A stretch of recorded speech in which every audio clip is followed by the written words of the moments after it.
ඔයා උදේ ඉඳන් රෑ වෙනකල් ජොබ් එකක් කරන කෙනෙක්ද? එහෙමත් නැත්නම් ගෙදර දොරේ වැඩ එක්ක හති වැටුණු කෙනෙක්ද? හැබැයි ඔයාගේ හීනයක් තියෙනවා විභාගයක් පාස් වෙලා ජීවිතේ තවත් ඉස්සරහට යන්න. ඔයාට හිතනවා ඇති දවසට පැය 24ක් මදි කියලා. වැඩ ඇරිලා එනකොට ඇඟට විතරක් නෙවෙයි මොළයටත් මාරම මහන්සියක් දැනෙනවා ඇති. මට මේක කරන්න බැරි වෙයිද කියන බය ඔයාගේ හිතේ දැනටමත් තියෙනවා ඇති. හැබැයි මතක තියාගන්න ලෝකයේ සාර්ථක වුණු ගොඩක් අය තමන්ගේ ගමන පටන් ගත්තේ ඔය වගේම අමාරු තැනකින්. අද මම ඔයාලට කියලා දෙන්නේ රැකියාවක් කරන ගමන් කිසිම පීඩනයක් නැතුව ඕනෑම විභාගයක් ගොඩ දාගන්න පුළුවන් ප්‍රායෝගික රහස් 4ක් ගැන. ඉතින් රැඳී සිටින්න කියලා ආරාධනා කරනවා අද මේ සුපිරි වීඩියෝවේ අවසාන තප්පරය වෙනකන්ම. ස්ටෙප් 1. පළවෙනි පියවර. පැය 24 කළමනාකරණය. පළමු රහස තමයි කාලය කැබලි වලට වෙන් කිරීම. ඔයාට එක දිගට පැය 5ක් පාඩම් කරන්න වෙලාවක් නැති වෙන්න පුළුවන්. ඒත් ඔයාට දවස පුරාම විසිරීලා තියෙන පුංචි විනාඩි 15-20 කැලි විශාල ප්‍රමාණයක් තියෙනවා.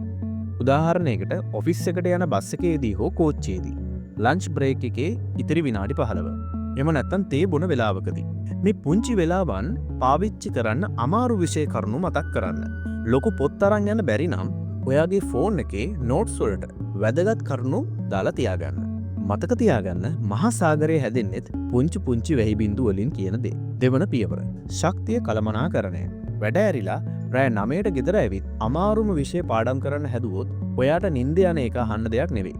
ඒ නිසා අමාරුම කොටස් පාඩම් කරන්න ඔයාගේ මොළය පිරිසිදුව තියෙන වෙලාවක් තෝරගන්න. ඒක ගොඩක් වෙලාවට පාන්දර කාලය වෙන්න පුළුවන්. තුන්වෙන පියවර. 80-20 රීතිය. ඔයාට මුළු සිලබස් එකම අකුරක් නෑර කියවන්න වෙලාවක් නැහැ. ඒ නිසා 80-20 නීතිය පාවිච්චි කරන්න. ඕනෑම විෂයක 80%ක් ප්‍රශ්න එන්නේ 20%ක් වගේ වුණු වැදගත් පාඩම් වලින්.